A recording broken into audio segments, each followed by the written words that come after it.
Dawgs, as part of the Dodgers Daily Network. Casey Porter here. So glad you decided to tune in. Austin, what is it, 6 in a row for the Dodgers now? And I mean, like getting swept in Milwaukee for the first time ever. Freddy Freeman not hitting. Mookie Betts not hitting. Shohei Ohtani hit a home run, but he's not hitting like Shohei Ohtani can. What's going on, my man? How are you? Casey, it's really good to be able to see you. Actually, I got a chance, just got back from a City League softball game in which our team won, which is something, unfortunately, for the past week you haven't been able to say about the Los Angeles Dodgers, because the Los Angeles Dodgers, as you had mentioned, 6 in a row, just got swept. They got swept in the series against Houston. They got swept in the series in Milwaukee. Right now, things seem to be coming to a little bit of a crash going into the All-Star break, which we are not reaching the All-Star break. Tomorrow they have an off day before they head to San Francisco for a 3-game series. That, looking back a week ago, you wouldn't have really paid too much attention to that series. Obviously, Dodgers-Giants would have been huge. But now that's starting to mean a little bit more with the skid that the Dodgers are on, and with the Giants playing decently well over the past couple of games. I don't know how they did. I don't think they did too well today. Looking right now. They were down 4-0 to 7. Yesterday they hit a walk off inside the park home run. San Francisco did. Dodgers are just struggling right now, and I think it has to do with their offense just not being able to contribute in a way to where they have been in the past. This has been one of the best offenses in the game of baseball, and statistically was the best offense in the game of baseball going into this recent stretch that the Dodgers are on. But I think you're starting to see the missing components to this Dodgers lineup. I think you're starting to see just how valuable a player like Max Muncy was to this lineup, and the length that he provided, and his ability to be able to fight off pitches, get on base, and provide that much needed power. They are without really any kind of serious contribution from a guy like a Teoscar Hernandez right now. Did get an at-bat during the game today, or a plate appearance, walked during that plate appearances, but then was pinch run for. He's limited in what he's able to do right now. And then it just kind of seems to be, especially with this offense, all of these things coming together. Mookie Betts is really struggling and has really been struggling at the plate for a long time, to the point where he's a below league average hitter at the big league level, which is something I don't think I expected anywhere close to being that this time soon. Freddie Freeman, for the past month, has been well below league average as a hitter. A lot of things are coming together. You're missing a lot of components, and it's ultimately leading to, when you face really good teams, they're going to take advantage. Today, baseball-wise, was a good baseball game. A lot of small ball. Milwaukee did the little things right to be able to win today, and really it was the Dodgers not being able to execute and close out the game that is frustrating, to say the least, if you're a Dodgers fan. So how old is Freddie Freeman? And let's kind of get into that question. And we had this conversation with Max Muncy, and I'm going to preface that. I don't know how many times we talked about Max Muncy. Hey, father time, there's two things that catch up with every ball player. Mm-hmm. One is talent, like you get to a level of talent in the minor leagues that is above you at that point, and that's when your career stops. Or, three things actually. Injury, you can be done through injury, or just father time. So we had this conversation a lot with Max Muncy. So as father time crept in with Freddie Freeman, and I don't mean that to say he's so old he's just not going to be good anymore. What I mean is, if he's fully healthy and everything's great, I think he's Freddie Freeman like we expect him to be, like he always has been. Here's what happens when you get older, though, and you'll find this out as you get older, Austin. It gets harder to lose weight. It gets harder to recover from injuries. It gets harder to do absolutely everything as you get older, which you think of whenever you think of guys signing into their older contracts, you think of, well, they're just not going to be as good when they're 30, whatever, as they were when they is. Recovery from injury, bouncing back from your body not feeling right, those kinds of things. So I think if this was a 25-year-old Freddie Freeman, we wouldn't be dealing with, he had the ankle injury and all those kinds of things that he's dealt with in the past. But I think because he is a little bit older, we are seeing the effects of all these lingering things with him. And then whenever you have a lingering injury, you change your swing a little bit to overcompensate for it. Next thing you know, you're mired in what Freddie Freeman's mired in. Do I have my tin cap on too heavy already this evening? So let's take note. Freddie Freeman is currently 35, almost 36, which is on very much the older scale of Major League Baseball players. Mookie Betts is 32, going on 33 in another month or two. Both of those guys are getting a little bit older, and especially with Freddie Freeman. Freddie Freeman has dealt with some injuries. You talk about the battle that he had to get through the postseason last year. It was absolutely heroic what he was able to do. You wonder if there's some sort of lingering effects that are a result of that, because Freddie Freeman is not playing like Freddie Freeman right now since June 1st, and this is not including the game today. Freddie Freeman has a 54 WRC plus. He is 46% below league average as a hitter with a strikeout percentage of about 28%. 1 home run during that span. Freddie Freeman is not playing to the capability. How long is that? What was the length of that you said? That's since the beginning of June. So that's June 1st through the game yesterday, technically, because the numbers don't update until the next day. 54 WRC plus for Freddie Freeman. If you're talking about Mookie Betts, he has an 80 WRC plus during that exact same time span.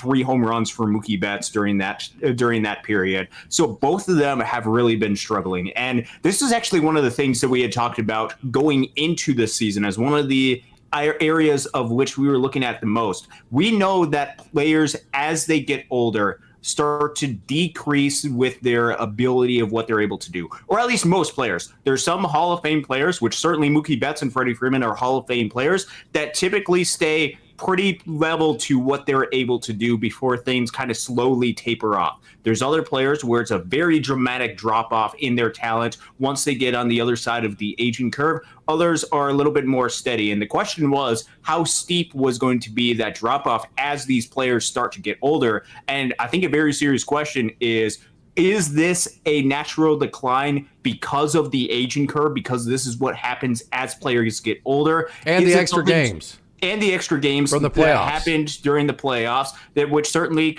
has an effect. Is this something that Freddie Freeman's dealing with injury? Which, to be fair to him, I don't think he feels like he can take himself out, even if it was dealing with some type of injury, because of the injury to Max Muncy, because Teoscar Hernandez is out of the lineup a little bit right now, and Tommy Edman back in the lineup right now. You're without Kike Hernandez. I feel like Freddie Freeman feels like, and because he's a fighter and because he wants to do everything he can for the organization, is used to playing every single day. He doesn't want to take himself out in any sort of scenario right now that he absolutely He's never going to. Pitchers, he's never going to. Pitchers never say, "Yeah, take me out, Skip. I'm ready to go out." I mean, that has to be a Dave Roberts thing, backed up by the management, and they have to really kind of protect him against himself, because no player is going to just say, especially one like Freddie Freeman's going to say, "Yeah, Skip, no problem, man. Just let somebody else play over there. I'm good." Nobody's going to say that ever. That's going to have to come from Dave. And that's absolutely right. And I think with the situation where they're at right now, the big part of the reason why the offenses struggle is because the top of the lineup is not playing up to the capabilities of what they are able to. And they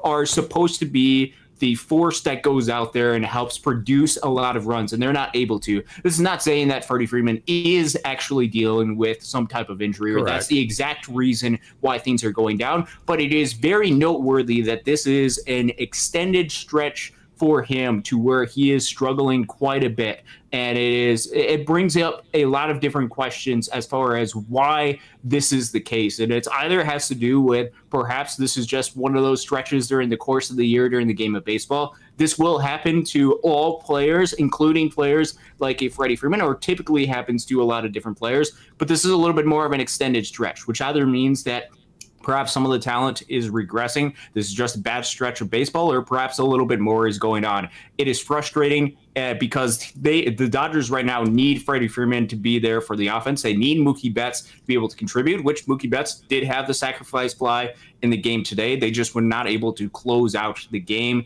There just have been a lot of missed opportunities by this offense of late, and I think that's cost them a lot of games to where the Dodgers are on a bad stretch right now.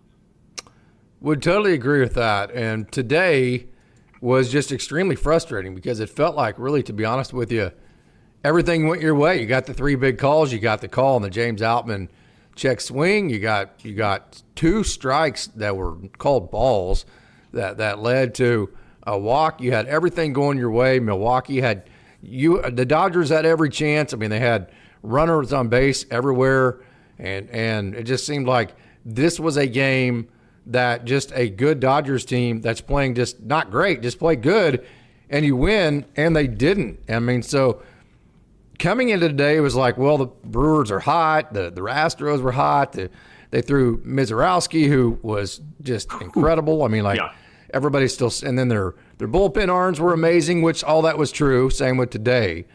But today was even more frustrating. Like yesterday, I wasn't even mad when I woke up this morning. I was just like, what did I just see with the Brewer? I mean, good Lord. I mean, I was kind of in that mood. Coach Holt and I were this morning. But right now, it's like it's almost more like concerning because you had a game that you should have won. I mean, the Dodgers, if they played just decent, win that game probably 8 out of 10 times the way that it played out, and they just didn't get it done. I mean, all the way down to the fact that you had your two dudes. I mean, you had your two best dudes on the mound in Tanner Scott. You had, well, your best dude right now trying to close the game out in a 4-out save. Then you had Kirby Yates.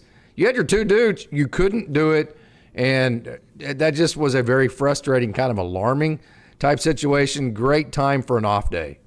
Yes, the off day could not have come at really a better time for the Dodgers team because they need a reset. They need to take some sort of break. They had a lot of opportunities to win this game. And as you mentioned, if they play this game over and over again, the Dodgers win this game a vast majority of the times.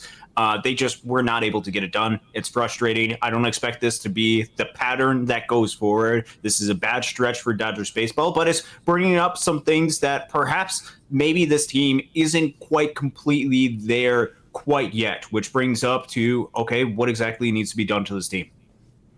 So here's, the Dodgers were horrendous. They were horrendous with runners in scoring position. And typically this is a team that does well, especially scoring with 2 outs. Hitting with, I know it doesn't seem like it, but they hit well with runners in scoring position. They score a lot of runs with 2 outs. It's a big reason why they have 34 comeback wins on the year, which is just absolutely remarkable.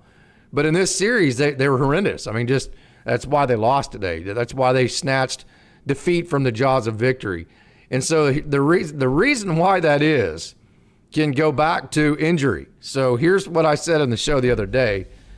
Most teams that don't have the length in your lineup like the Dodgers have when they're healthy, what happens is you have 3, maybe 4 good hitters, and then by the time you put a rally together, you have runners on second, third, maybe scored 1 run. You sent 4 or 5 guys up to the plate. Well, then you're down like into your 7 or 8 hole, and most teams in the 7, 8, and 9 hole, if you just make good pitches and execute, those guys get out. We saw that with the Brewers today, when they popped up early in the game with runners at second and third and just 1 out. They did it. So that's kind of was what happening with the injury to Max Muncy, with Teo not in the lineup, and with Edman not in the lineup. What's happened is it's taken a lineup that's usually has good link to it where you can continue rallies, and it's eliminated that link. So by the time you get to the 2 or 3 guys that are hitting well, you're into guys that aren't. And so then that's when the rally stops. So what you're seeing is a lack of length in this lineup right now for the Dodgers. And that's, in my opinion, why rallies are getting stopped by not hitting well with runners in scoring position. Because by the time you get runners in scoring position, you've ran past the 2 or 3 hitters that are hitting okay right now. Did I explain that properly? Yeah, I think so. And this, honestly, is something that most teams deal with. This is the lineup. This is stretches that a lot of teams are going to be run with because a lot of teams don't have the depth that the Dodgers typically have in their lineup. And when some of that depth is taken out and you're left with some other players that you don't typically rely upon in the lineup, that's going to lead to a little bit of inconsistencies. And I think we're seeing an extended run of inconsistency with the Dodgers offense right now, which is a culmination of a whole lot of things coming together. Certainly, they are missing that depth. They are missing the effectiveness of players that are in the lineup right now who typically are better than what they are actually playing. All of these things are coming together.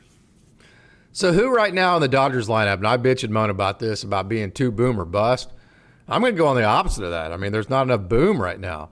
And I'll say that I'm going to blame that on injuries too. Okay. And then also, Mookie Betts not hitting for power. Freddie Freeman has 1 home run in almost his last 200 at bats. Max Muncy's not in the lineup. Andy Pages has been hot, but he's not necessarily been like a home run type of guy. Mm-hmm. So who in the line that you're putting in the lineup right now is a guy that's going to go out and consistently hit home runs? Who would it be? It's a good question because you typically would say somebody like Teoscar, but with his foot right now, it's not him. It's not Freddie Freeman because he's only had 1 home run over the past month plus. Mookie Betts hasn't been hitting a whole lot of home runs. Shohei Ohtani can hit some home runs, and he, since the beginning of June, has 9 home runs during that stretch, but it's from the leadoff spot at times, not always with runners on scoring position, which means you don't always get those crooked numbers from a player like Shohei Ohtani. As far as the rest of the lineup, as you had mentioned, Will Smith and Andy Pages have decent power, but it's not always consistent type power. Both of them, since the beginning of June, have 7 home runs, which decent amount for them, but not always consistent. Without Max Muncy, without that threat of the big power, and without Teoscar Hernandez, that certainly is something that feels lacking. And typically the Dodgers team, going into the series, they were, I believe, leading the league in home runs. I don't know if they're still leading the league in home runs. But they were an offense that very much relied upon some of the home runs. And they got base hits. They were up there in batting average as well. But that is what makes this offense run really well. If you go through up and down the lineup as far as guys that are in there consistently right now, Miguel Rojas isn't really a power hitter. Tommy Edman doesn't really have his power that he showcased early in the season as of late. Hae-Sung Kim is not, I wouldn't describe him as a power hitter. There just isn't a lot of power that is had in this lineup, which means that the crooked numbers that the Dodgers are kind of used to, because they have some guys, Teoscar and Max Muncy in particular, who can have 30 home runs in the season, aren't in the lineup. I think that's a big part as far as why the lineup isn't producing that to the effectiveness of what it could be. So do the Dodgers need to rest Freddie Freeman more? Do they need to rest Mookie Betts more? Ideally, I think that could, especially with Freddie Freeman, and I think in an ideal world, that would be something that they would do. What's wrong with putting Dalton Rushing over there? Dalton Rushing had 2 hits last time out, right? That's true, and I have no issues with Dalton Rushing over there. Yeah, use Dalton Rushing with Freddie Freeman the same way you're using with Will Smith. If you can make Dalton Rushing that role for Will Smith, why can't you also make him that role for Freddie Freeman? It's a very because you have to understand he played first base his entire college career. Yes. Until his last year, because he was behind Henry Davis. So he's actually more comfortable at first base than he is at catcher. So I just don't understand why you can't use Dalton Rushing for that role to keep both Freddie Freeman and Will Smith as fresh as they can. No, and honestly, I totally agree, because I think that has been one of the biggest blessings with Dalton Rushing at the big leagues. One, it provides him with an opportunity at the big league level, but he makes Will Smith better because he provides additional. Absolutely. And he motivates his ass. Hey, I got this young rookie that's hungry. I better keep my ass in gear. Not that he's going to take my job this year or anything, but that team competition, that friendly fire within a good team element, where the teammates they're competing with each other, but they're brothers. That is healthy stuff right there. It just is. No, that absolutely we see it at the minor league level all the time. Yes, no, and you talk about Dalton Rushing. One of the biggest things that's holding back his development is he's only playing 2 days a week. So if you could get him even if it's just 1 day a week at first base, give Freddie Freeman 1 day a week off. I think that could be something that could be really beneficial. It could be something that the Dodgers evaluate where things are at going into this All-Star break and see what they have to do going forward to be able to give Dalton Rushing more plate appearances, that he needs those to be able to grow at the big league level. The difficulty, and this is the complication that the Dodgers will say that they run into, is they are without Max Muncy, they are without Teoscar Hernandez, and they feel like they have to go with Freddie Freeman because historically Freddie Freeman is a really good for him. And I don't disagree with you at all, because Freddie Freeman has really struggled over the past month and trying to find different ways to be able to make sure that he is as good as he possibly can be, and the player that we know Freddie Freeman can be. I don't know what the Dodgers are going to do, but certainly putting Dalton Rushing at first base, no issues with it defensively, and I think it probably would be a good thing for his development and perhaps with Freddie Freeman for getting him back on track. What is the solution at third base? Miguel Rojas has been playing good. I mean, he really has. He's been hitting the ball.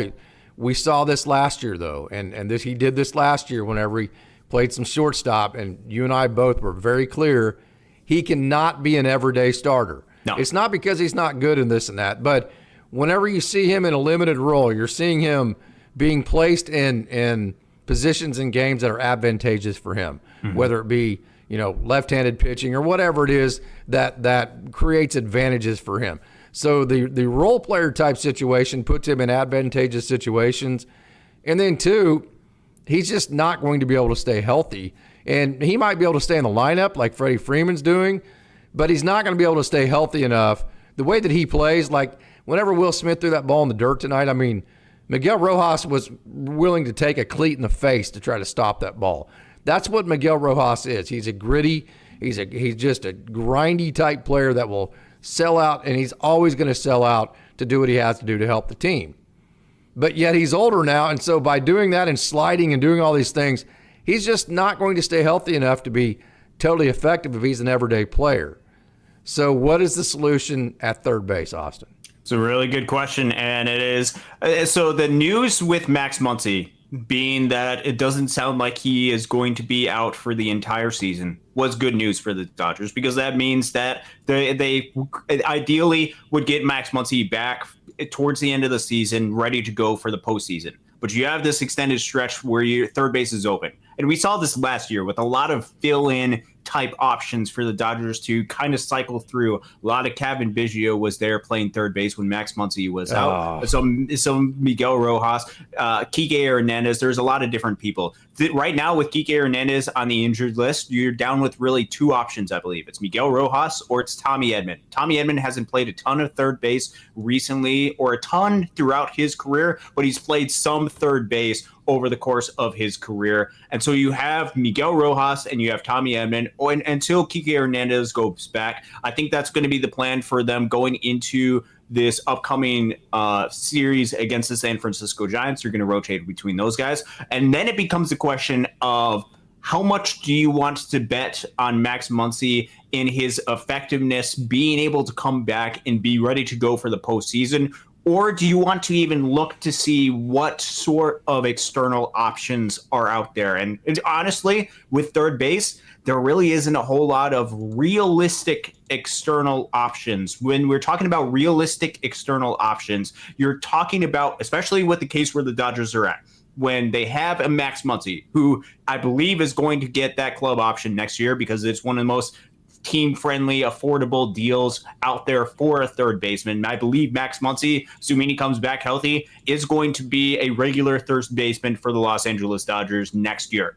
So then it's a 1 year type of time frame that you could potentially be looking at if you wanted to target a third baseman. So there is a limited amount of names, and there's a lot of names that are thrown out there. Some have been effective. A lot of them haven't really been as effective on teams that either will be or potentially could be sellers. So that brings up a little bit of homework that I was able to do. I introduced a little bit of it during the show, during one of my Monday shows, I believe a week and a half or so ago. But now I've been able to add a little bit of the hitter's side. So it has to be realistic. I don't believe, and this is a name that's been brought up there, I don't believe that the Dodgers are going to go out or could even acquire a player like a Jose Ramirez from Cleveland, even though he's absolutely fantastic. I think there are other realistic names that the Dodgers could potentially target if they wanted to go to the third base route, or they could go and do a Tommy Edman, Miguel Rojas platoon and hope that Max Muncy is going to be able to come back. Let me get this virtual camera on here and you can dive into this. So what is the most pressing need for the Dodgers at the moment? Okay. So if you were to ask me a week or so ago, it would have been some sort of pitching, whether that is bullpen, whether that's starting pitching. Pitching would be the thing. And it's still absolutely something that I'm worried about. Third base is, it's either that the Dodgers are going to likely go after some sort of third baseman or some sort of outfield type role if they actually go out and target it. If we look at the state of the roster, where it is at, because I think you always have to start about what you actually have, where potential holes could be, and then go ahead and address them. I think the biggest questions for the Los Angeles Dodgers are, what is the actual status with Max Muncy, and how much confidence do they have in him being able to come back? That is something that it is stated that Max Muncy is going to come back, but you don't know if that's a certain thing where it's they actually believe Max Muncy is going to come back, or if that's a little bit more of a leverage type play. We don't have to make some sort of trade for a third baseman because we know Max Muncy is going to come back. I hope it's the former and that he's actually going to be able to come back, but that brings a lot of alarm bells. If they believe that he's not going to be able to come back, I think that is the more pressing need, or potentially could be the pressing need. Offensively, it comes down to whether or not you want to go out and target a third baseman, a corner infield type player, or if you want to go out there and target some sort of outfielder. And let me just go through some of the names on the position player side. Let's go to the position player side first. There's a lot of names on pitchers that I was able to throw in there. When we're going to third baseman and we're talking about different options, which I have listed a lot of different options on here. You're talking about third basemen that are likely realistic either by the team wanting to trade them or them having only 1 year of control left. There's really only a couple of options that I see as ideal options. Obviously, I think the most highly coveted third baseman that's going or could potentially be on the market if the Diamondbacks are sellers is Eugenio Suarez. He's somebody that has a lot of power. You look at his slugging is .558. He's got a 138 WRC plus on the season. He's done a lot of stuff that is really good. The power compartment is really good for Eugenio Suarez. It becomes a very serious question about whether the Dodgers would, or the Diamondbacks would even trade with the Los Angeles Dodgers, with it being an in-division rivalry. The one that is a little bit under the radar, that if the Dodgers wanted to go a little bit on the cheaper route, that has 1 year of control, the guy that I would actually look at, because I think a lot of teams would potentially look at Eugenio Suarez with Arizona, it's probably Yoan Moncada from the Angels. Now, obviously, you have the Angels, a little bit of that rivalry, but he, in limited time, just got back, I believe, from some sort of injury, would kind of be that fit to fill in for Max Muncy and even be probably that platoon third baseman, 152 WRC plus against right-handed pitching, not good against left-handed pitching, so very much would be that. But he's been able to hit for a lot of power this year, can draw some walks. Defense is a little bit below league average, which is basically for all these third baseman option. Yoan Moncada is, I think, somebody to take a look out for. Free agent after this season coming up. And then you get into some other options. There's potentially a Willie Castro from Minnesota, more of a utility type player. However, if you look at his defense is not really great, much of anywhere. Could be an option if you look at the bat, certainly is there. But if you're not worried, if you're a little bit more concerned about the defense, that could be a little bit of a question mark. And then you've got just if you need to fill in some names, you've got the Gio Urshela, Miguel Andujar, Ahmed Rosario. If they wanted to trade for him, third year in a row, I sure hope not for Ahmed Rosario's no sake. kidding. And then Luis Rengifo. And then there's the two names that probably get talked about a lot. You have Ryan McMahon of Colorado and Nolan Arenado of St. Louis. I would not think that I would not value those type of moves. Both of them are under team control for quite a bit, or 3 years of high dollar team control. Ryan McMahon is cheaper than Nolan Arenado. But the thing with both of them, if you look at both of their numbers, an 80 and 93 WRC plus, respectively, for both of them, they provide good defense, but it's locking you into a long-term contract that I don't think the Dodgers want to put themselves in, especially with them likely having Max Muncy. Stats, look at those stats. You want to lock yourself in long-term for that? Yes. And if you can't really see all of the numbers, blue is bad, red is good, as StatCast is. And there's a lot of blue that is had with each one of those. And as stated above, there's other options that the Dodgers could potentially look to if they have. But really, I think the only two solid options for both of them are either overpay for a Eugenio Suarez if it's we absolutely need some sort of bat, or it's if you want to try to go to the under the radar type of move, maybe it's a Yoan Moncada. I think those are really the two as far as what I'm looking at. Options that seem the best if the Dodgers want to go out and trade for some type of third baseman. Yoan Moncada, more of the platoon versus right-handed pitching type of third base option. And then you can throw in a Kike Hernandez as a platoon split for them at third base during perhaps a postseason series if Max Muncy is out. That's kind of what I'm seeing as the actual realistic market for third base, knowing that teams are unlikely to trade long under control third basemen, especially with players that are very valuable. Well, look third what basers, the Dodgers have done with Max Muncy. What was that? Damn sure look how the Dodgers have handled Max Muncy. Mm-hmm. I mean, they've not even considered getting rid of him, right? Yes. No, they have not, and it's because Max Muncy has been able to provide a lot of value to them. He's been able to provide a lot of power, and there really isn't a whole lot there technically, really, on the third base market. Third base right now is kind of slim for options that Always are is. available. And so I would not be surprised if the Dodgers try to remain mostly in-house for this, but there are some options, and I think it's important to know. I would have agreed with options. you if Kike was healthy, but now Yes. that Kike is not healthy, what do you do? It's a good question. It is a very good question, and what Kike's health is actually going to be brings into question that, and that could, if you want to go for more of a utility type player, if you want to go for somebody who's not good at defense but can play a lot of different positions, like a Willie Castro, if Kike Hernandez is out for an extended period of time, perhaps that's something that you could look into. Yeah, I just think the third base situation is interesting. Talk me out of this one. Of course, Yeah. Michael Conforto, we'll see how long they give him. Mm-hmm. Taylor Ward, we've been kind of flirting with that name for quite a while now. Taylor Ward this year not having a great year, 226. But we just saw Andrew Vaughn. I mean, Andrew Vaughn was having a terrible year with the White Sox. He goes to a contender, an organization that has a culture and a clubhouse atmosphere right now that is about winning. And then look what Andrew Vaughn did in his first weekend against the Dodgers. I promise you, there's nobody in Dodger Blue that would believe how bad Andrew Vaughn had been until he got to the Brewers this weekend.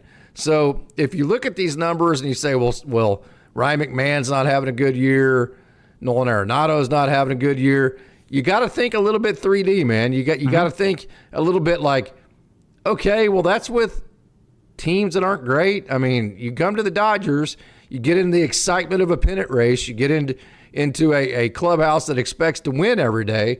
Maybe Nolan Arenado, who would die to be a Dodger, it turns out to be a great player once he gets here, and he just needed that change of scenery. So tell me about Taylor Ward. I've always been interested, really good athlete. I think he has a good enough hit tool in the right environment, great defensive player. What would you think if the Dodgers went and got him? Yeah, so with Taylor Ward, he is currently with the Los Angeles Angels. He has 2 years of control, so this year and next year, in which he's going to be under contract. So you're buying multiple years of control. Very much a corner outfield. I believe it's exclusively played left field, so he would fit right into the role if the Dodgers wanted to replace a Michael Conforto.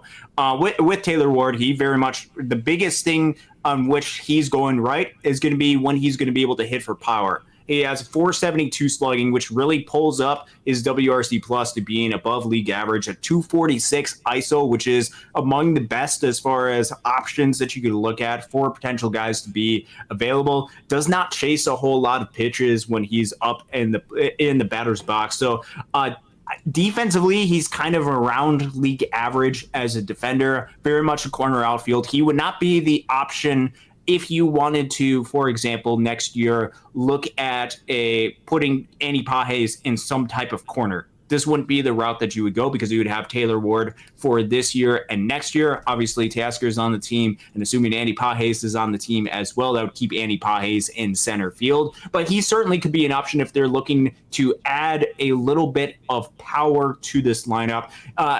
I'm kind of indifferent as far as whether the Dodgers would potentially go out, or what my interest would technically be. There's other players that have are 1 or 2 years of control, but certainly he provides a lot of power from the right-handed bat, and especially if the Dodgers don't feel confident about having a lot of power in this lineup, he very well could be an option. Yeah, I agree with who is that says Jeff Roll. Hey, we have a great crowd logged in. Thank you for everybody for logging in. We'll get to Bob Toot, Student 10. Thank you for logging in. Thank you for joining Lucy Chin, Vin, Tracy Calvillo, Oscar Vargas. I think we have a new one here. JF says that you're amazing, Austin, and I totally agree. And during the season, we go to so many games, it's hard for us to get these lives together. Yeah. We're very consistent with them in the off season because we're not going to games. And whenever we have a chance, we like to throw these things together, and we always look forward to talking to each other. So thank you for that wonderful comment about Austin, JF. He absolutely is a rock star. So we have, like I said, CNAV, our wonderful moderators in the house, Vin's in the house, Jeff Roll, Donnie Boy, Lucy Chin, Vin, and Mr. Classic is in the house. Thank you for joining, Mr. Classic. Greg Osterberg, who is just an awesome Dodgers fan, is in the house as well. So if Taylor Ward is not your guy, and let's say the Dodgers, let's say Max Muncy comes back, the Dodgers want to go get another bat for an outfielder, who would it be? Good question. I'm glad that you're able to brought that up. So there's actually 2 guys that I could potentially be looking at, and I think they're for different reasons as far as the primary tool of why I might want each one of these guys. Both one or hey, Austin, yes. Can you stop? Yep. Let me stop you right there. Yep. We have a question from Tracy Calvillo. So before Absolutely. we go on, I want to answer this question so it'll make sense to anybody who might also have this question as well. The question is, what is the trade deadline? So the trade deadline is every year. It's the last day of July. So every team in the Major League can make whatever trade they want to make until the last day of July. After the last day of July, there are no trades unless a team just outright, it's called DFA. DFA is a player, and which is basically means they're trying to make them go from their Major League roster to their minor league roster. And in that process, instead of just being able to send them straight down, they have to open up their players via trade in the waiver situation. So you can do trades in the DFA situations after July 1st, but until July 31st. But until July 31st, there are no handlebars on it. You can just make whatever trade you need to. And so July 31st is what we call the trade deadline, because that's the day that after the 31st of July, you no longer can trade. Okay, so yes. Go ahead. Yes, I think that's important context that not every single person knows, which is why we're talking about these players. The Dodgers have another couple weeks to be able to make these decisions. And if the Dodgers decided, hey, we need another bat, and I think it could either be a third baseman or an outfield. If they decide to target an outfield, perhaps Tommy Edman during the meantime takes over a lot more of third base responsibilities in the absence of a Max Muncy. So comes down to outfielders that realistically could be options. And I think there's 2 main players that I'm taking a look at. There's a couple of other players that I will mention as well. One of the main outfielders is actually somebody that I had talked about in the offseason when there was a lot of rumors about left-handed outfield bats that the Dodgers were targeting. There's 3 guys that had mentioned, Michael Conforto being one, Max Kepler being the other, and Mike Tauchman from the White Sox being another one. If you look at his numbers for this season, he hits .299. He bats leadoff for the White Sox when he's been healthy. 138 WRC plus on the season. Good expected batting average. Can hit from both sides of the plate. So this would be a guy that potentially could be somebody that could be an everyday type of hitter. So what does WRC plus mean, or Austin? So WRC plus is rated runs created plus. It is a statistic intended to put a number Start with league average being 100, and anything above that being above league average, and anything below that being below league average. It's a number designed to be able to talk about the offensive contributions of a player with their bat. Instead of looking at a player's batting average or on base percentage or slugging, it's intended to weigh the different components on the field and be able to put that in a numeric value to where you can make an easy comparison across players.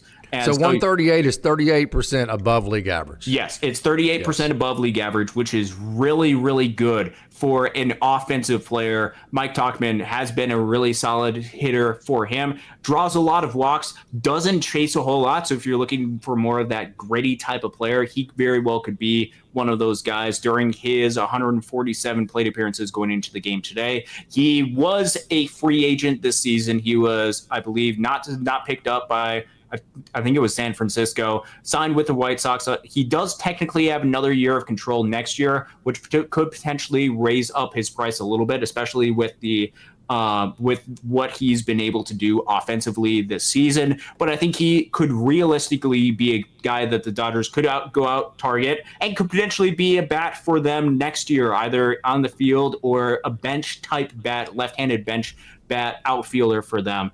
The other one, and this is if they wanted to target some sort of defensive center fielder, meaning that they feel pretty comfortable that Max Muncy is going to go out there and be healthy, and they want to make their defense as good as possible, meaning that they probably would want to play Tommy Edman at second base, and they would want to put Andy Pages in right field, ideally, and Teoscar Hernandez in left, or you flip those two if that's what the Dodgers insist on. If you're looking out for some type of center fielder that very well could be realistic as an option, I think the guy that they could potentially target, I think a lot of people would say Byron Buxton, but he's under a long team control, and there's a lot of questions about his injury history. If I'm going for defense, I know who I get. I just highlighted him. There's another player on that team that can do really well, or that could be an option.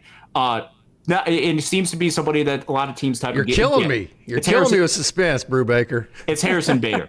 With that's what I got. That's what I got. On the exact same team. He's performed well offensively. There is some suggestion that regression very well could be coming from him offensively, as far as the expected statistics being above what his actual statistics are. But the biggest thing with Harrison Bader would be his defense. 7 outs above average, 9 defensive run saved, can run a lot. And what that would do is that would put a well above league average defender in center field. You would, if you move Andy Pages to right field, you would be a well above league average defensive right fielder. You would have Tommy Edman at second base, who would be well above league average at second base, and that would lean more into the pitching type of side. He just has one more year of team control. If Minnesota drops out of it, I think that could very well be an option. Some of the other guys that are potentially available, just talking about corner outfield pieces first, there's Ramon Laureano for Baltimore, being a corner outfield, or has played center field in the past. Defensive run saves, really likes him. Perhaps he could be an option, doesn't really chase a whole lot, has been hitting for a lot of power. There's also, if you want one of the most powerful bats, if Cincinnati drops out, there's potentially an Austin Hayes, who has 1 year plus a mutual option for next season. He's provided a lot of power. One guy that could potentially be under the radar, even though Boston is starting to get back into contention, if you're just looking for a left-handed bench or a bench bat that can mash left-handed pitching, Austin Hayes would be a good one. Rob Refsnyder would be another one that you could potentially look at. Those are corner outfielders that could potentially be options. As far as center field, I'm not really interested in Luis Robert. He has dealt with a lot of injuries, and you look at the results for him on the season, batting 187, 63 WRC plus. Just the results have not really been there. 30% strikeout percentage. It's really struggled for him. Always. And one name that's actually pretty popular, but I'm not really on board with, is Cedric Mullins of Baltimore. You actually dive into some of the numbers that he has, batting 211 on the season with just league average offensively. The biggest red flag for me, though, with Cedric Mullins is he's supposed to be a center fielder. Outs above average has him at league average, but if you look at defensive run saved, which is another defensive metric, he's at -17. Yeah. which is not even close to being acceptable as an outfield, which you can have different agreements as far as which metric you like the most. But I think if one is that negative and it's not, he doesn't have an offensive approach that is overwhelming, I think that could be a little bit of a red flag for me. So those are, as far as outfielders, the first two that I would kind of look at would potentially be a Mike Tauchman. If you're looking for more defense, it would be a Harrison Bader. And then if you're talking about third baseman, if it's not Eugenio Suarez, you could potentially look at Yoan Moncada. Some reason, just Taylor Ward and Harrison Bader are the two. I think Harrison Bader would fit in. He's this versatile type of great athlete that has upside offensively. I mean, he just reminds me a lot of Tommy Edman from that. Yeah, and remember what the Dodgers did last year. One of the guys that they went out and targeted was a defensive first center fielder in Kevin Kiermaier. Yes. They didn't necessarily utilize him because his offense wasn't to that capability, but this would be getting another great defensive center fielder to be able to help solidify if the Dodgers decided to go down that route. So all of these options are for teams that are either selling or potentially could be selling. They're on a little bit of the bar. It's really difficult even right now to be able to state that, because with the extended postseason, not all of these teams are going to be on the market, and not all these teams are going to be selling actual assets. It could be something to where a lot of these teams, they go on a little bit of a run and they decide to become buyers, and then all of these options disappear, which means that you need to create as much of a big board as possible to be able to have a lot of different options of what you potentially could do. I think these are realistic options. Obviously, there's better players than these guys, and certainly the Dodgers could potentially go out and get a better player, one that's under more team control. But I don't see that as the avenue that the Dodgers really want to go down. I think this is probably more of the path that's realistic for the Dodgers to be able to go down, and realistic for other teams to be able to trade pieces. Yeah. Bader did play with Tommy Edman in St. Louis. So there's two parts to this. Actually, there's three parts. One is, what do you actually need? I mean, are you going and getting a need, or are you going to get a want? So, I mean, is it actually a need? I think third base right now is a need. Left field, I think, is a want at this point as we move towards the trade deadline, because I think there's some things you can do to solidify your outfield. Ha-Seong Kim, I think, could be your everyday second baseman. And if Tommy Edman gets healthy, boom, your outfield is solved at that point if Teo Hernandez and Tommy Edman are healthy. But third base, you just don't have any solutions that you can come up with by moving people around at this point. The only pushback that I will have is if the Dodgers believe in Tommy Edman's ability to be able to But how many games base. has he played there? That's a really good question. It's been a couple years since he has played a whole lot of third base. So that's not a good option. To say your solution is a guy who hasn't, as good a defensively as he is, to say that your solution is a guy who has not played third base in a couple of years, and he's played third base a grand total of how many times? You're efforting that right now. I am efforting that right now, yes. So Tommy Edman, during his career third base, he's played a total of 95 games at third base. He played for one inning for the Dodgers so far this year at the third base position. Not a whole lot of experience. A lot of that experience came early in his career, 2019, 2020, a little bit in 2022. So how is that a good option? Well, it is. How much do you actually believe in Tommy Edman and his ability? Who knows? To be able to do you that? haven't seen it. You don't know. You hadn't done it in a long time. But they knew he was going to be a good second baseman. Yes. They knew he could be a good center fielder. You have no clue what he'd do at third base. Let's see. And Tommy Edman, I'm looking to see if we have any sort of defensive so this is obviously from a couple of years ago, but if we're looking at outs above average at third base during that very limited time, Tommy Edman in his career, 11 outs above average at third base, 3 defensive run saves. So during the very limited time, he has been above a league average at third base. It's not saying that because it's been a few years that he will immediately jump back into that sort of frame. I don't think that's exactly wouldn't necessarily be a fair. But one of the things that the Dodgers did when they acquired Tommy Edman, and one of the best things about Tommy Edman, is he is a little bit of that Swiss Army knife. He can fit in with a lot of different areas, and I think that's where a lot of the value comes with Tommy Edman. If you look at his career offensively, he's been a league average type of player. but defensively he has really excelled, and that's where the value of Tommy Edman has come up to where he can fill in with a lot of different positions. And if that's what they have in mind for him, and that I think that's in part one of the reasons why I was really excited when the Dodgers acquired him, is because he could kind of band-aid and fit in wherever the Dodgers kind of need him to be able to do that. I think this could potentially be an option. And one of the things that this opens up is it prevents the Dodgers from potentially having to overpay for some type of third baseman.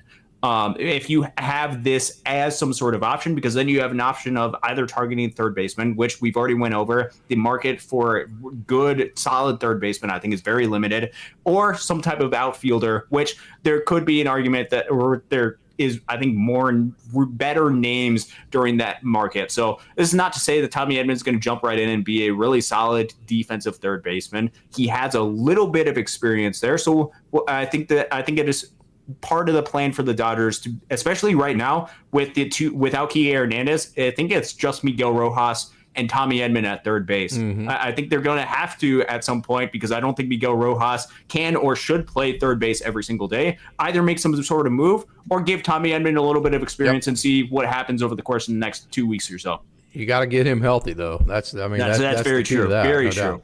So Tyler Glass now looked good today. He went a long ways, and part of that is Milwaukee's a team that puts the ball in play, and because of that, you can get a lot of weak outs. You know, like a team that strikes out a lot. Matter of fact, I interviewed Bobby Miller yesterday, and one of the things, he added a cutter, and he was like, "Well, I need my cutter, my sinker, because my arsenal is such a strikeout arsenal. It just seems like I throw so many pitches." He said, "So I needed to add something to my arsenal that could work in some weak contact to create some efficiency in terms of my pitch count."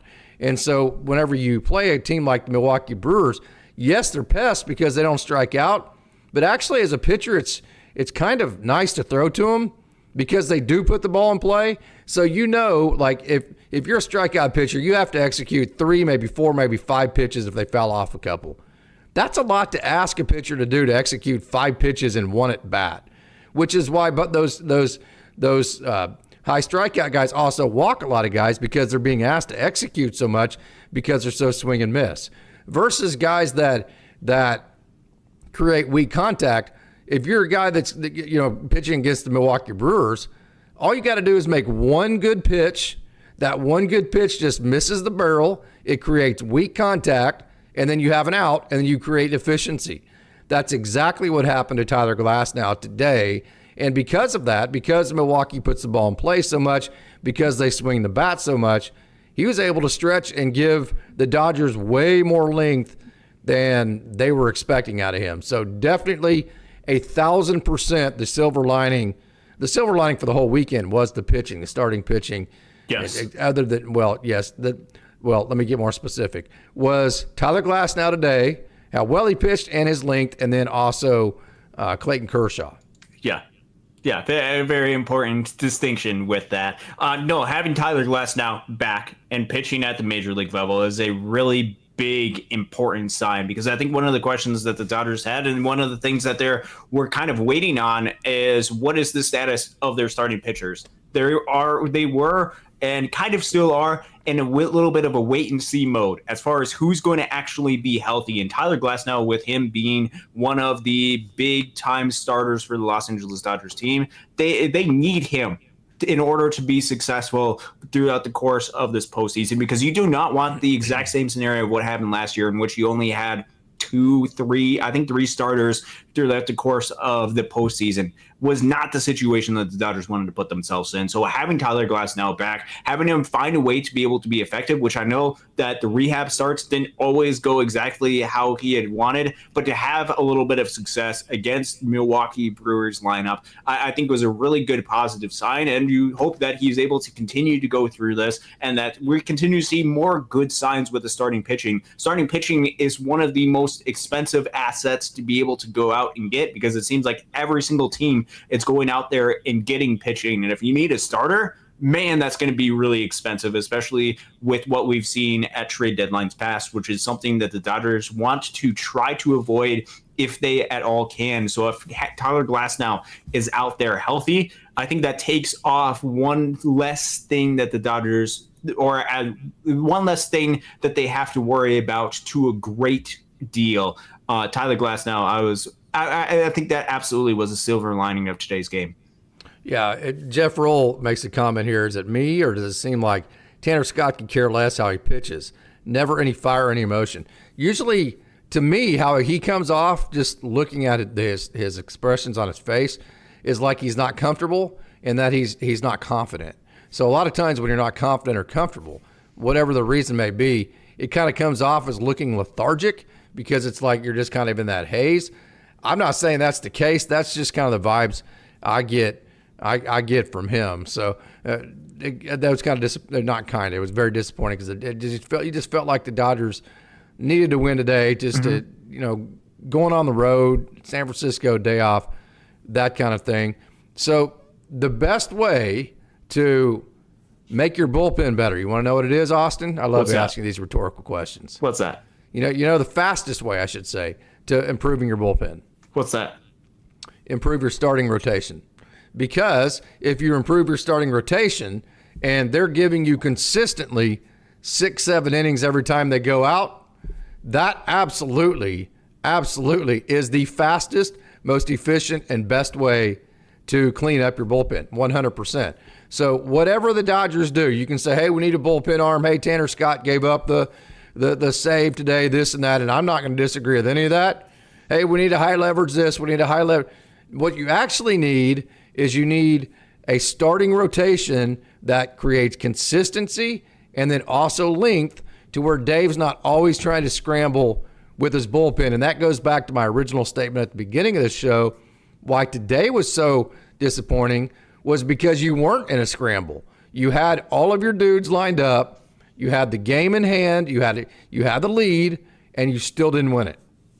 Yep. When you have your what they call A-team bullpen ready to go, Your and dudes. they were out there, and they were able to get a scoreless inning from Alex Vesia. They were able to get 2 or 1 2/3 from Ben Casparius, who's back more in that bullpen type of role. They were able to get through the 8th with Tanner Scott, who they paid a lot of money for. You expect to win those type of games, and especially with the team that there has been some disappointing games. And so some of these high leverage relievers, Dave hasn't utilized as much recently, in part to make sure that they don't get as much wear and tear, in part because the way that he manages the game, he tries to save up for games that he believes that he has an opportunity to be able to win, which means that if you have an opportunity to be able to win, you have to take advantage of those type of games when you have your best guys out there. And I think that's just really disappointing that they were not able to do that today, because they had everything lined up ideally with how they would do it. It was set up for the Dodgers to be able to go out there,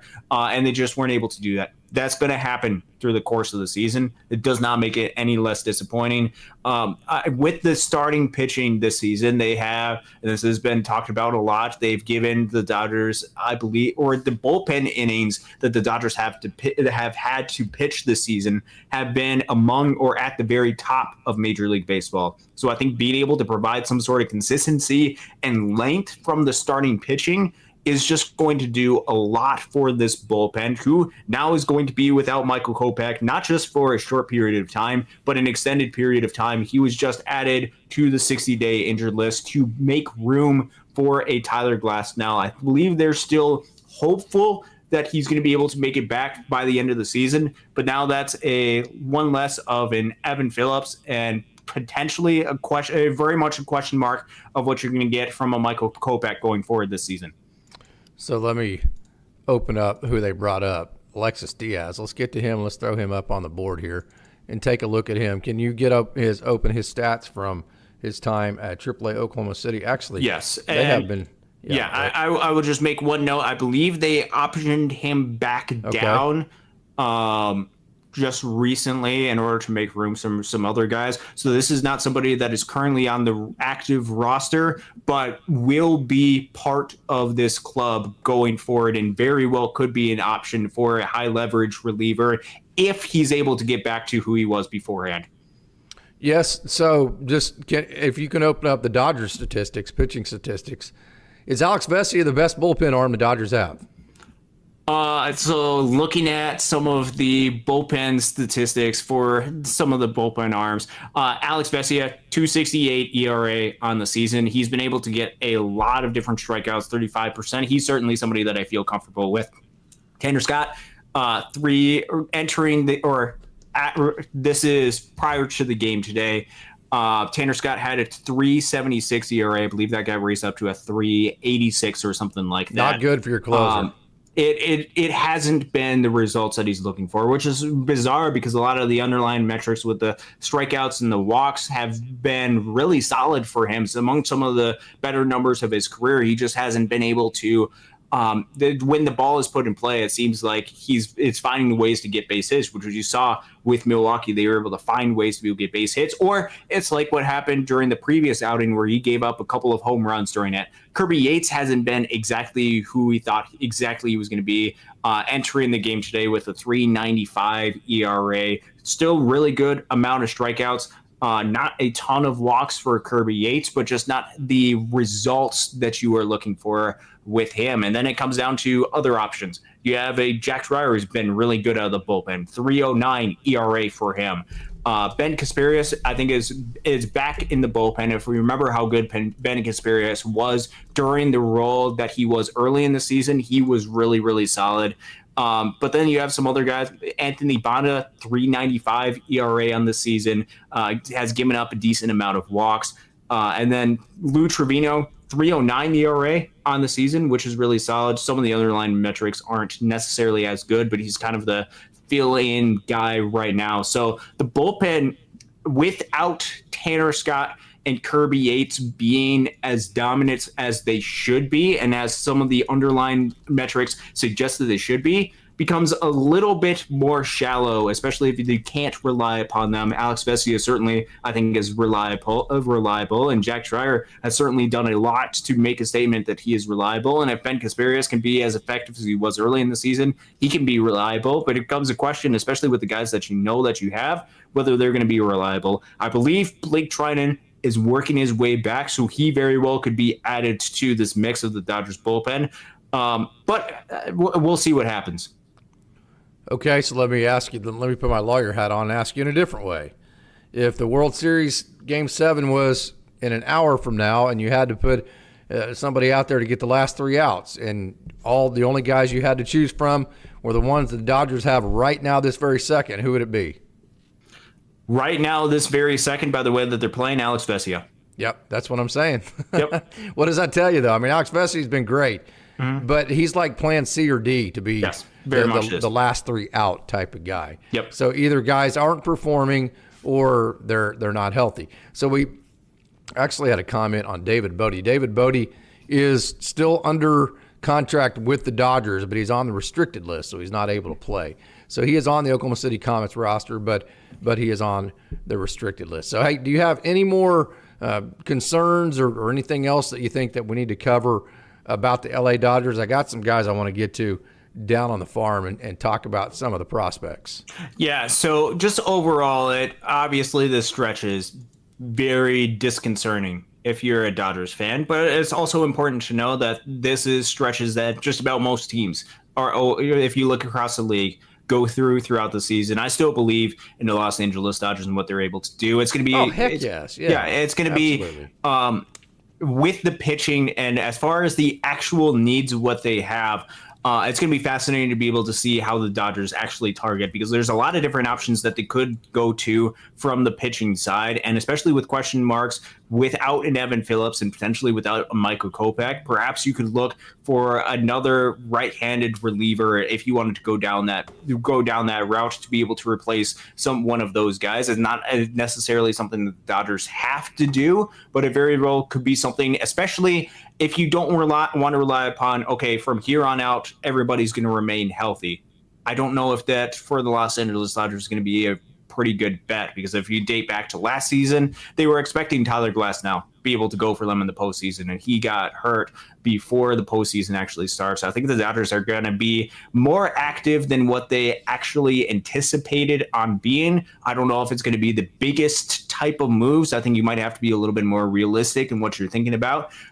But there are a lot of names that are out there to be able to go out and potentially look at to make this team as good as possible. I believe in this. I believe in the culture. I believe in the team wanting to do everything they can to go back to back and win another World Series this year. And I believe in these guys. I said right now I would put Alex Vesia in a game 7 of the World Series. You need 3 outs, but that doesn't mean that I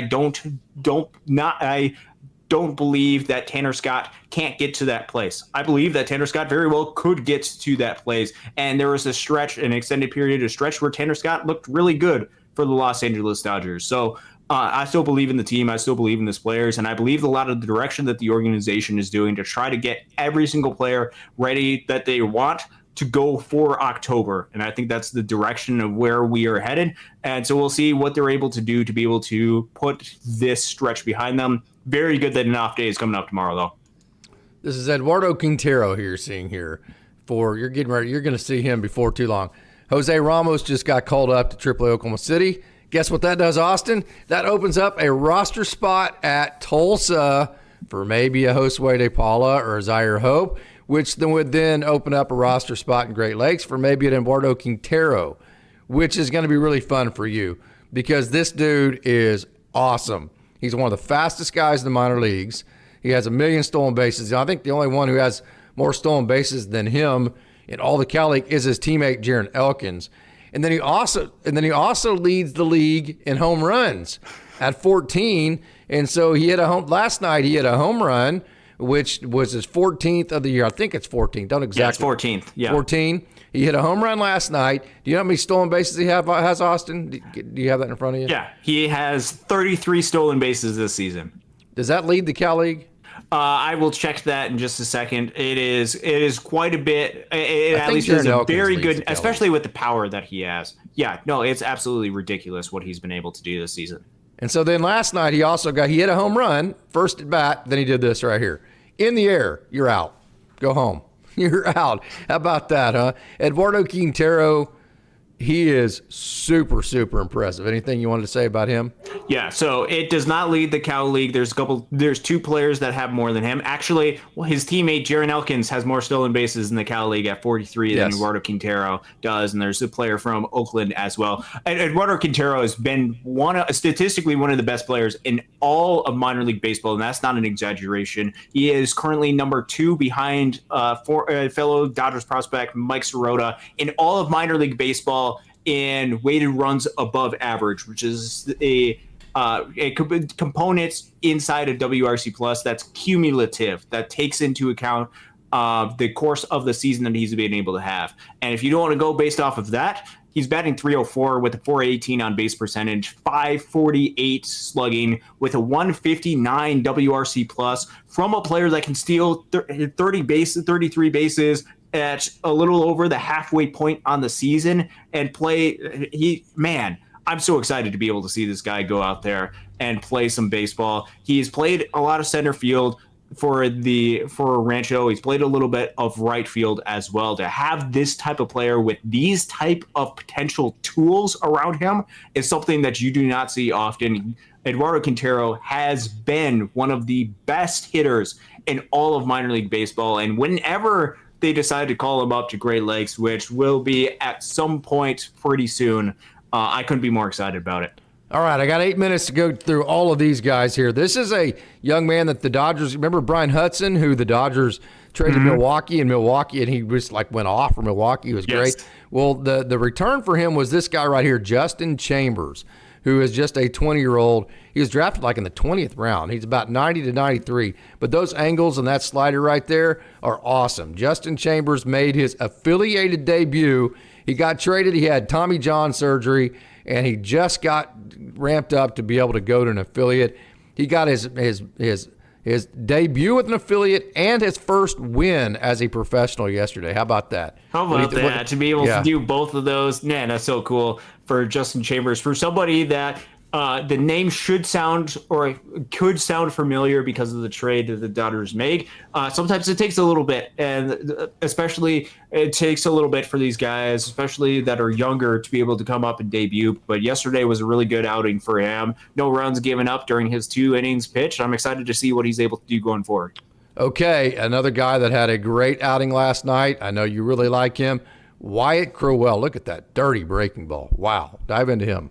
Yeah, so Wyatt Crowell is somebody who I don't remember exactly. He was a little bit of an early round draft pick a couple of years ago from the Dodgers, and this Florida year State has been more of a struggle with command, especially throwing strikes, especially early in the season. There was a lot of struggle for him to be able to throw strikes, but always inside Fourth of there round. with the ability that he had on the mound. And one of the best things about Wyatt Crowell is just the soft contact that he's able to get, or the hitter's ability to limit the batting average that he has. I don't really know exactly the batting average against for Wyatt Crowell, but it is not great for hitters against him, which means it's really under his control what he's able to do. Yes. Wyatt Crowell, throw strikes, you get outs. You throw It's that strikes, simple. Yeah. and you're able to get out. And that's what Wyatt Crowell was able to do. He's starting to put together some really solid outings for him.